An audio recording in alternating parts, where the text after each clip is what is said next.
Hey, it's Honeygregory, and welcome back to my channel. Don't forget to hit the like and all that stuff because you're not going to want to miss any episodes. They're all great, just like this one. And tonight I have another great special guest, and my friend is going to co-host. We all know Bronson. Whoop, whoop, whoop. We love Bronson. And he's brought on someone really special to help me out with my, which one is it? Ah, this one over here. Honey Goes to the Drive-In. That's right. Honey Goes to the Drive-In. And he is a best-selling author. That's right. We've got someone special just for you. So stay tuned. You're not going to want to miss it.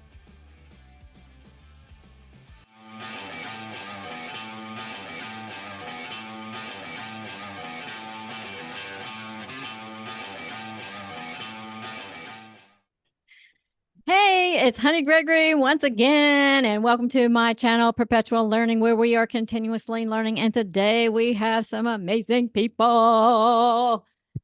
Because, if you're not learning, we're dying. So we've got some great people on here. And my friend, Bronson, who is my co-host tonight because we're doing double duty, Honey Goes to the Drive-In or whatever it's called here, has brought on a wonderful special guest. So, Bronson, go for it, man. He's an author, he's an actor, he's a composer. Wow. I'm guessing we're going to find out more things he's done during the podcast. But he's also probably one of the top experts in the world on Freddy Krueger and all things Nightmare on Elm Street, Mr. Blakebest.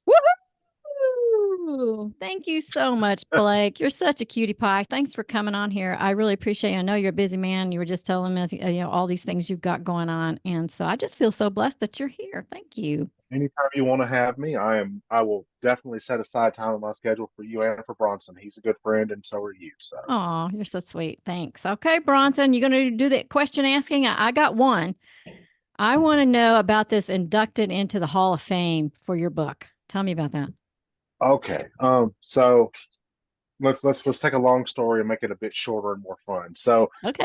In 2015, I started drafting 2 books at the same time because I don't know how to take it easy. My wife will definitely agree with me on that. I don't know how to do one thing at a time. I have to be doing multiple things. So I started drafting 2 books. One is a possession novel called The Within. So it focuses on a teenage, boy coming of age in, Southern California, modern time, and some things he encounters that sort of take him over, in more ways than one. Really gory. It's got a twist ending nobody saw coming, and it's probably one of the most disturbing things I think I've ever written. And then, oh my gosh, while I was at I tackled an origin story for Freddy Krueger, which is sort of, that's my take on his illustrious origin. Because if you watch the films, we get a little bits and pieces of his story, but not a very clear and concise story about how he built the glove, where he came up with the idea, how many kids he killed, why he did it, his motivation or lack thereof, just the psychopathy of a character that is trying to keep this double life, this image of the man next door with the family and the white picket fence, and then what he calls his special interest area in the evening, which is hunting down and killing various children in the neighborhood. Pretty big. Yes. I remember that movie scared the poop out of me. I had to leave the room the first time. I believe I actually saw one of the earliest TV airings of it, and I believe I saw it on Monster Vision, and I believe you were there. What? So I believe it was the 5th one. So I kind of saw it. That's so cool. So thanks for sharing that. But it's really weird because when I was shooting the show, I didn't get to see the movies. Joe Bob and I just did our skits, back to back to back, and the movie wasn't airing, and you had to have cable. And back then I was a broke college student. I didn't even have cable. So for the longest time, I had no idea what movie was playing, anything about the movies. And I was like, why is everybody, making a big deal? And how come people recognize me? I don't even know who you are, just like just no concept at all back then. It's really weird. Well, it had a lasting impact on, an entire generation. Certainly, I would venture to say, especially on me, because growing up, horror was where I kind of found my home.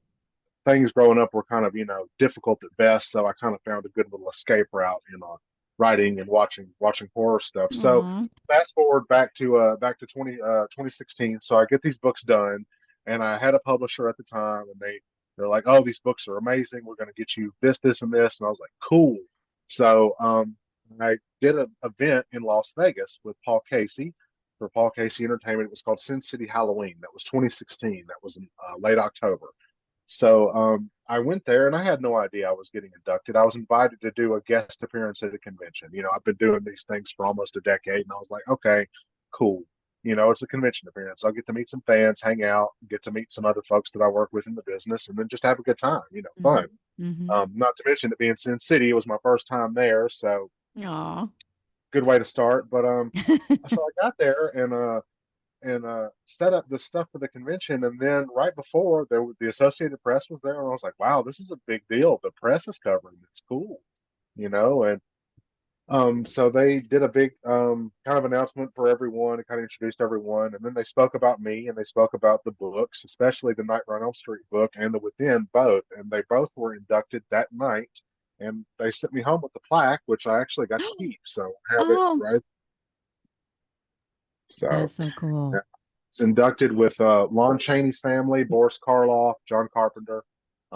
Very good company, especially for Yeah. a writer that's, 2 books in on his career. And I just was kind of blown away. I was like, wow, I kind of think I want to stick with this. So after that, I kept putting out books, and I did a nonfiction book on the making of Nightmare on Elm Street Part 4, sort of like talking with my pal Robert England and everybody else that worked on the films about what it was like to make the movie. So that was like the only nonfiction book I did. And then I went right back into horror and I stayed there. Wow, that's an amazing journey. It's interesting that, and I appreciate you sharing with me. I know so many people in this industry who had difficult childhoods, and it's sad that they had to, find something to ease the pain and distract them from the things that were going on. But there's so many people that I've met in the horror industry that it's like family. Everybody's got this story and somehow survived whatever it was by these movies. And I'm glad you had an avenue that helped you get through whatever you were going through. So I'm Well, I happy for you. appreciate that. And I agree with you. I mean, it's definitely something that's not easy to talk about, but I've always had a saying, you can't forget your past, own it, Yep. remember it, Yep. recognize it, but don't let it determine everything about your future. Just kind of Yeah. keep yourself sort of grounded. Absolutely. I mean, Yeah. I struggle with that. Even still, I still Yeah. struggle with that. Well, I think we all do. I mean, I have my issues as well, and my negative self-talk, and I tell myself all the time, "Oh, you're stupid and you're old and you can't do that and what have you." And but then when I meet people, they think I'm the most confident, outgoing person in the whole planet, and I'm like, "Oh, I've got my days like anybody else, There's days I just like, but that Bronson, because sometimes I'll send you a text message going. I try to keep you on track. You do. You and Brandy are such a blessing. Thank you. Well, I was talking to another convention owner the other day, and he said that he thinks you highly underestimate Aw. yourself. Aw. And how many people know you, So Well, it's been so hard to get, because after I was on the Joe Bob Briggs new drive-in, the final drive-in, so many people have reached out and wanted me to get out and start acting again. So I thought, I would, but then nothing happens, So, then I start feeling, I start feeling like a failure, So I mean, we all been there. So anyway, it's not about me. Let's hear more about Blake. So what is this? Razor's Edge? Is that another book?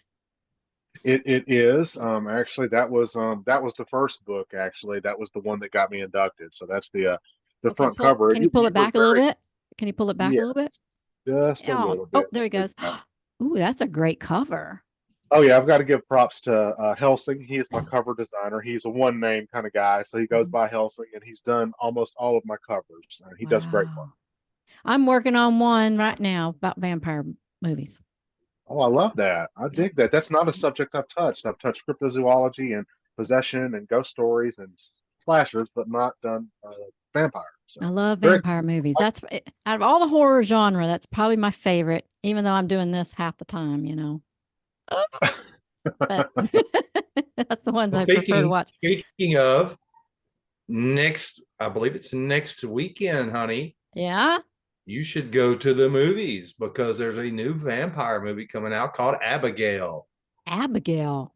It's about Ooh. a 10-year-old ballerina that is Oh. kidnapped Oh. by a bunch of people that are going to blackmail her parents. They have a lot of money.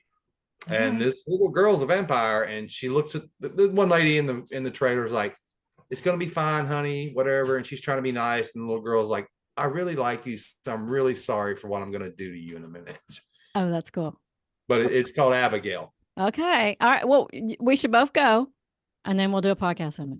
Nice. Okay. You want to do it with us, Blake? You want to do it? You want to do it? I would love to if I had the Would you? time. I certainly would love okay. to. You're too busy. I get it. I understand. All right, Bronson, I've asked questions. Your turn, man. What do you want to know? You have a very specific screen used prop that you bring to some of the conventions, right? I have a couple of them actually. Yes, very perceptive indeed. You've seen them a time or two. Yes, Yes, yes, sir. I do. What do you want to know about it? I want to know what it is. What it is, which film? What's going on? I've got it over here sort of next to me. I can grab it if I need Okay, to. go So and grab it. Grab it. I've got some prosthetics actually. Ooh. From the original Nightmare on Elm Street. It's a stunt prosthetic that was worn by Tony Caesar, who was actually working on Nightmare 1 and then doing double duty working on Ghostbusters. He was inside the Stay Puft Marshmallow Man costume. Oh, cool. But this is it. Oh, that's so creepy. Oh, Yeah. wow. Is that like real? Like from the movie? It is foam latex. It's got the teeth and slit up the back so that for easy put on, easy take off. To minimize wasting time on set. Can you imagine wearing that all day? Woo! I'd be hot and sweaty. I like to tell people that's me before coffee in the morning. But I don't drink coffee. It's me before caffeine. Me before a Coca-Cola or whatever soda I've got sitting around at the moment. There you go.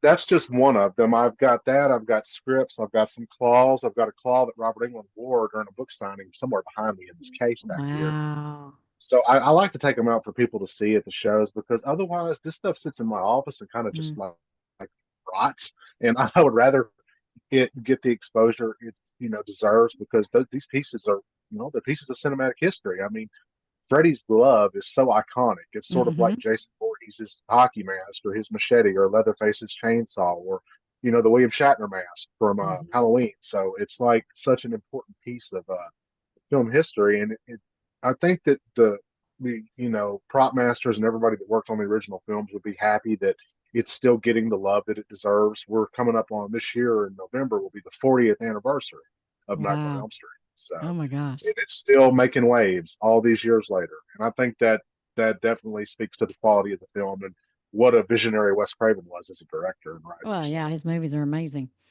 Well, I like I said, when I remember at a sleepover at my friend Joyce's house, and we were going to watch this scary movie, and we were all so brave, and I don't know, the music and I next thing I know, I don't even remember where I was, and I was like, nope.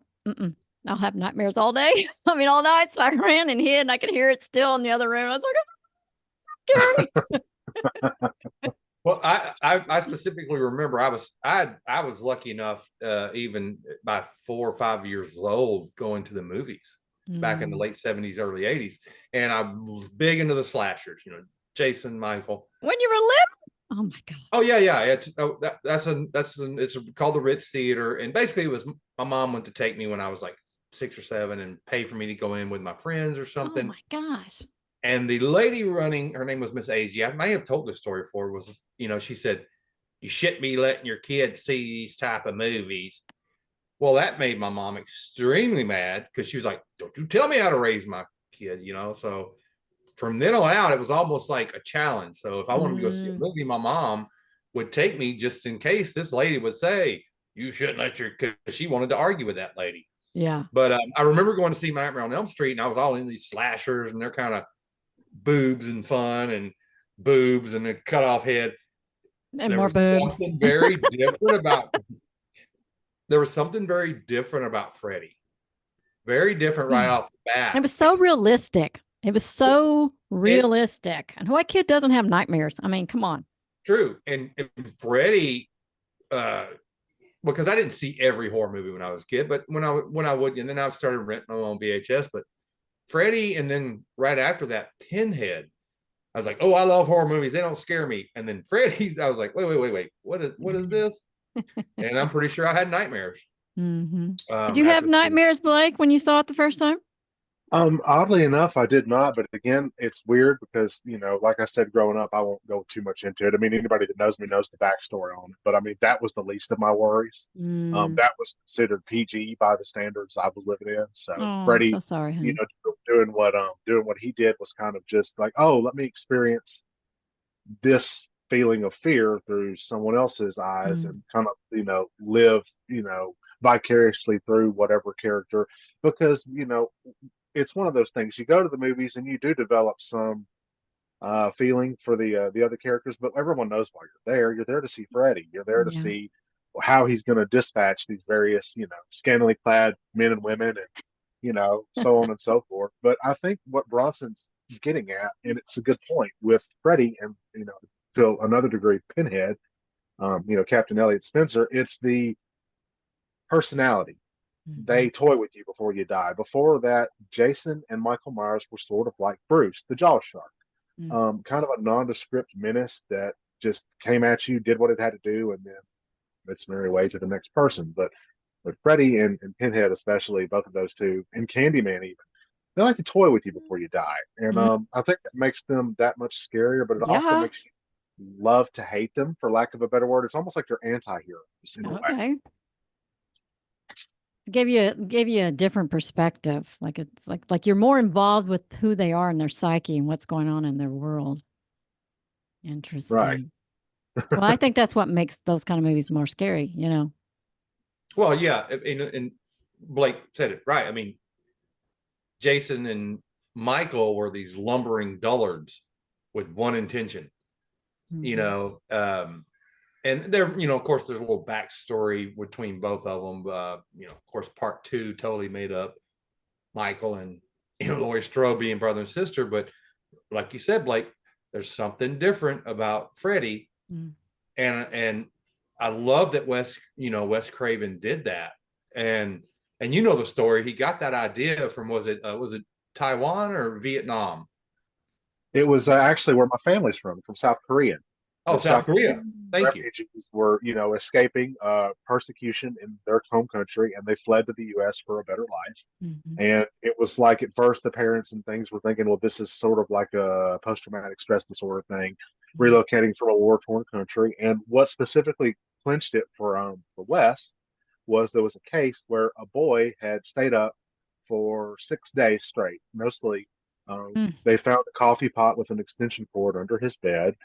He had been brewing coffee all night and staying awake. And on that 7th night, he gave into his exhaustion, and he fell asleep. And his parents were like, "Oh, thank God, it's over. The worst part of this is over." So they put him to bed. In the middle of the night, they hear him screaming and thrashing about. Aww. And dad runs in with the mom to him, and he's rolling around on the bed like he's fighting something. And before they can get to the bed, it falls silent. They get to him, they touch him. He's called to the touch. He's dead in the bed. When they did the autopsy on him, they could find no cause. He was in no heart maladies, no internal conflicting stories or factors, nothing that would, elicit this to happen. So Wes said, what a really terrifying idea. Everybody has to sleep. And what if when you slept, someone else came in through your subconscious, almost like you opened a window and they snuck in? And I believe another friend of mine, Craig Spector and John Skip, they said that Freddy Krueger is sort of like an oil slick in the dream pool. He goes and comes as he pleases, and just infects, for lack of a better word, that person. So I thought the story was terrifying. And of course, the story of what he did and how it was changed, because originally he was supposed to be a little bit more than a child killer, but because there was something else going on, I believe they said it was some sort of scandal in Southern California, they changed things and made it a little bit more, well, it's still awful, but he's just a child killer instead of what they were originally going to make him to be. So that's still upsetting, but to a lesser degree. Mm. And they ran with that. And I honestly think that was the best idea. Wes made a good call on that. And in my books, I keep that idea. I make him a child killer. He's a killer of children. And the point is, he wants to take away from them exactly what he lost, which was a childhood, the future. He knew he didn't have. So what better way to punish the parents of Springwood than to ensure that their children have no futures either? Oh, so frightening. The sad thing is there really are sick people and situations out there, you know. Absolutely. It's really sad. Oh yeah, it's but you know, if that story is true that it's based off of, that poor baby just been through too much. He just had he just been too much. He just scared him to death in his dreams, you know. My daughter used to have night terrors. I mean, it's possible. We've all had that dream of falling, and you always wake up right before you hit the ground. But what if you did? Half an instant before, right? It's just boom. What if you did? What would happen if you didn't? What would happen? I think physiologically, your heart couldn't take it, and you'd have a heart attack. Yeah, I wouldn't be surprised. You've essentially died in your sleep that way. Yeah. I will say this. I had those dreams. I used to ride skateboards, roller blades, BMX. I did all that. And I've had all these crazy dreams where I was riding those and I would go off a hill and like I would be dropping 300 feet. And I would always wake up right before hitting the ground. And sometime in the last 10 years, I started letting it play through. I don't know if, and I always end up okay.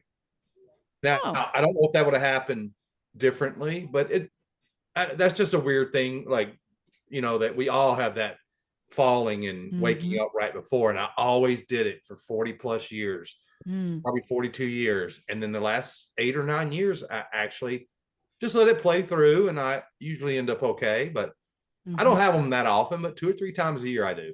Wow. I think you're playing fire, my friend. That's what you're doing. Yeah. Wake up.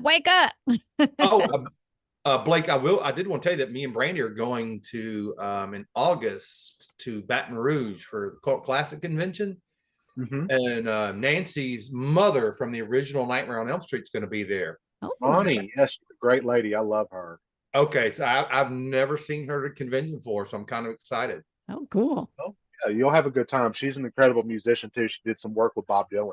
So not only is she a great actress and, you know, in that movie Nashville, but she's got an incredible resume as a musician too. So tell us about your composing.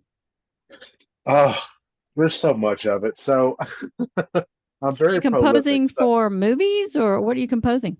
TV. I just finished up a contract with All Things Unexplained where I scored an episode of Ancient Aliens. Oh, my favorite show. I got to do like a collaborative episode between Ancient Aliens, the History Channel, and this podcast called All Things Unexplained. And they cover UFOs, cryptids, unexplained aerial phenomena, basically all those things we grew up reading about in like those books like Fate magazine, you know, amazing stories and stuff like that. But yeah, so I started out many years ago. It's one of the reasons I left home. I learned how to play guitar at a very young age and learned how to play guitar, piano, bass, keyboards. And I decided, well, let me do something with this. So I worked really hard and it was a couple of years of just trial and error. And then when I turned 21 and 22, I got to sign a record deal with the metal band I was playing with at the time. Oh my gosh, that's crazy. So I went on tour and I got to play alongside bands like Five Finger Death Punch and Asking Alexandria, and, you know, Coheed and Cambria, a lot of the premier metal bands of the day. Got to play with Slaughter and Matchbox 20 and Marilyn Manson. It was a long career. But once I left that business, I retired from touring in 2014. I came out of retirement briefly for a year when an ex-bandmate of mine wanted to put together a little group. So we went on tour and I opened for Mushroom Head and like Puddle of Mud style stuff, like sort of those same kind of bands. But then after that, it's like, you know, let me go ahead and stop doing this. I've got children. I've got a wife at home. And, you know, I've been lucky. I've had 4 songs on the radio. I've had 4 hit records. So wow, that is so cool. I was in my 30s and, you know, I was like, I'm just not built to do that road travel on a tour bus with a bunch of guys that are partying and drinking. That's not my idea of time.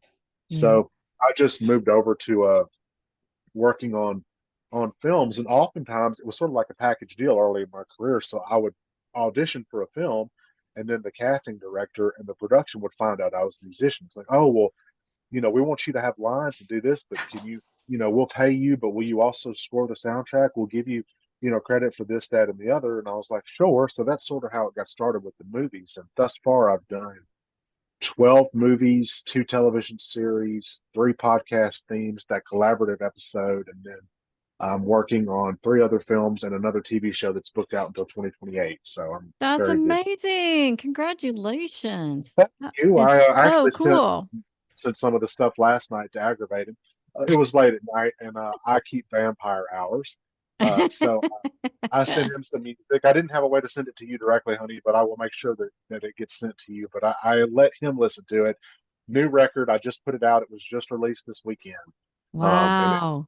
So the label released it, and I sent over the first 3 and 4 tracks over to Bronson. So All right. you got Cool. to say good things, Bronson. You can't lie to me. You got to tell me all the good stuff. So Well, I will. I'm a I big will. hair headbanger from the 80s. So love it. my Oh, favorite band in the day was AC/DC. I think I played Back in Black like 5 billion times. Oh, It's a wonder. AC/DC, Skid Row, Bon Jovi, Oh Scorpions, yeah. Rat. Yeah, Yeah. that's my music. Yep. I Oh yeah. I've seen AC/DC 7 times. I've never got to see them. Oh, really? I go see the what do you call it? The cover band. We have one that comes here where I live, and I just go and pretend it's real. I I dance used every to go. song. I saw a I band do. a few times called Hayseed Dixie. It was a bluegrass cover band. But I want to tell both of you in late August, and honey, we were thinking about going. It's called Monsters on the Mountain. It's a 3-day event up in Sevierville, Oh, Gatlinburg area, where my family's from. where your family's from. And Vixen, Striper, Joan Jett, Tesla, Oh, what? Slaughter. Are you serious? Oh God, yeah, we're going to be there, and we're thinking about going up there. We're trying to get a booth Oh my because they actually gosh. will allow vendors. Oh wow. But so we're trying to kind of do, let's go do it and be a vendor, so it doesn't cost us anything to go. Yeah, But it's smart. so many bands from the 80s. Like, yeah, I think we're going to do it. Sounds like fun. Sounds like fun. Yeah, absolutely. Sounds like We fun. should all meet up there. Sounds But like fun. I do want to ask you, I do have a couple questions for you Okay, so we both. got 10 minutes. Okay, so I have 3 questions for you. What is your favorite horror movie soundtrack or score? That's not an easy question. That's unfair. You shouldn't do that to me. Okay, Well, let's do soundtrack and then okay. do score. Okay. So Lost Boys soundtrack total as a general whole, followed closely by the original Elm Street soundtrack. Now, score wise, it's a toss up between Bernstein's original Nightmare score and then Jay Chataway's score for Silver Bullet, which I thought was Oh, good call Wow. on Silver Bullet.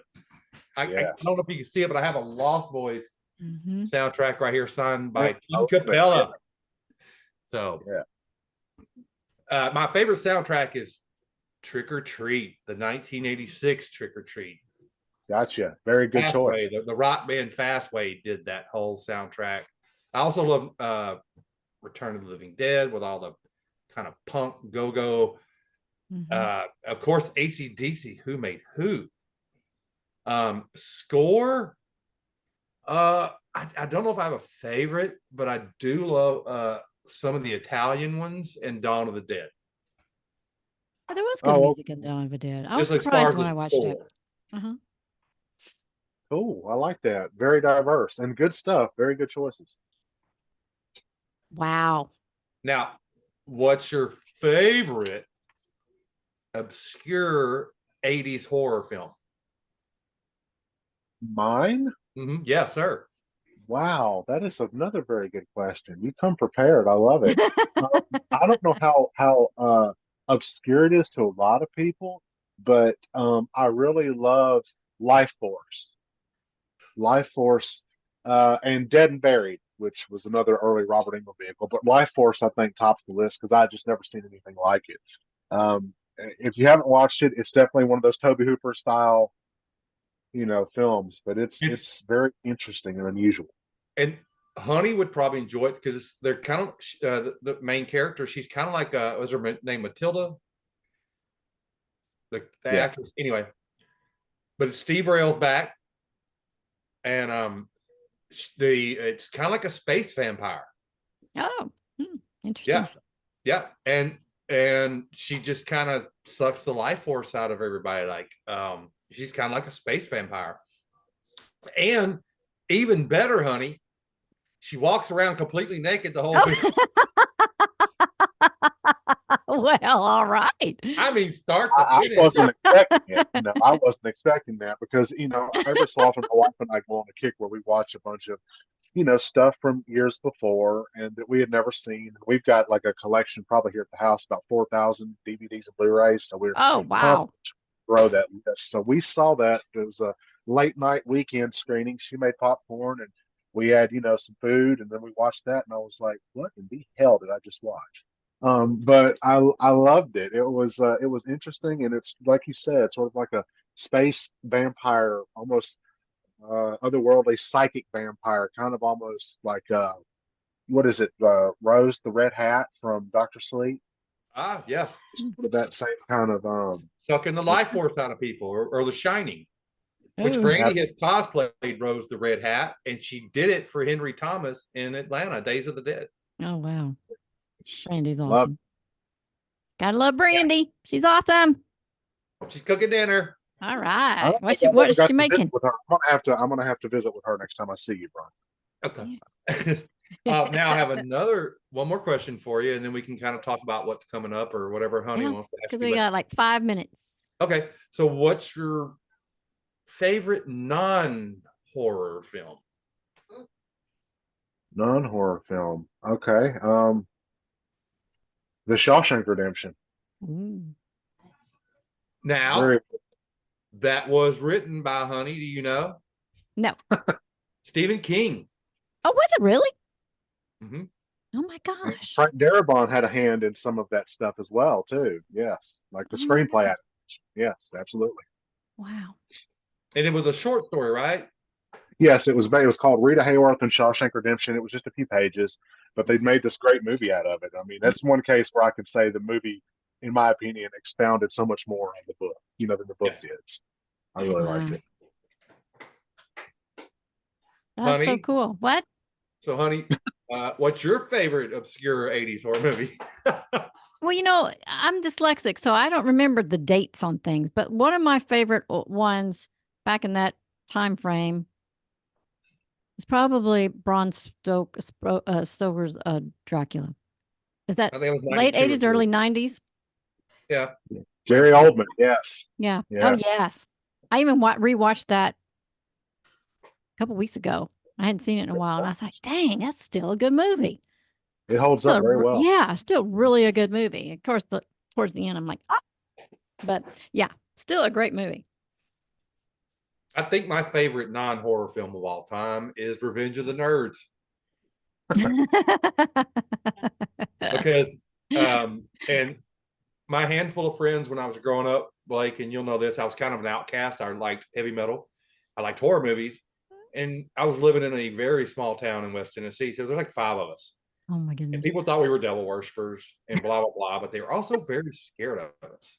And what me and my friends did was we did not allow people to pick on the nerds. Oh, yeah. Back when that was a thing. That was a big thing in the 80s. Mm-hmm, People picked on nerds and people were different. And me and my friends would be like, no, you're not doing that. Or we're gonna catch you on the playground, son. Mm-hmm. And we're gonna show you something. People were weird back then. I mean, it was a popular thing. I used to get beat up by girls on the way home. They just decide they were bored, I guess. And there was at least, I mean, I was kind of an outcast in the sense that I was very blonde and very shy and very inclusive. Like I had friends that were from every group. Like I didn't judge people. I tried to be accepting, and I had like friends from every group. And for some reason that just irritated some people. Like, how dare you hang out with, huh? Look at you now. Where are they? And look at you. Right. Exactly. Yeah. I remember getting beat up one time just because I had blonde hair and blue eyes. I got beat up one time because I liked Elvis Presley. I got beat up one time because some boy had a crush on me and I didn't even know it. No, it's just, I think people just do weird stuff. Well, back in the 80s, it was always like, hey, if you got on Halloween, it's like, oh, devil worshippers are always look for a blue-eyed blonde on virgin on Halloween night to sacrifice. Well, I've got a couple of those, but one or two of them might have not been. No, I dressed up at Halloween one time as a Playboy Playmate. Oh my God, the rumor mill. Oh, she's a whore. She's a slut. One year I dressed up as Wonder Woman. That was a lot of fun. We went to my date with Superman, and we went to Winn-Dixie or whatever it was, and little kids were following us around up and down the aisles. So the manager asked us to stay and talk to all the kids. And I was the girl that put on the platform shoes and the fancy outfit and the big hat. And I was in a rock band for a couple months, but my grades dropped. My mom made me drop out. But I was kind of different. I was always different. Like one day I took magic marker and I put little teardrops that on my eye right here that matched my outfit, and everybody thought I was weird. So I always did weird stuff. People thought I was odd. Well, I didn't fit in high school.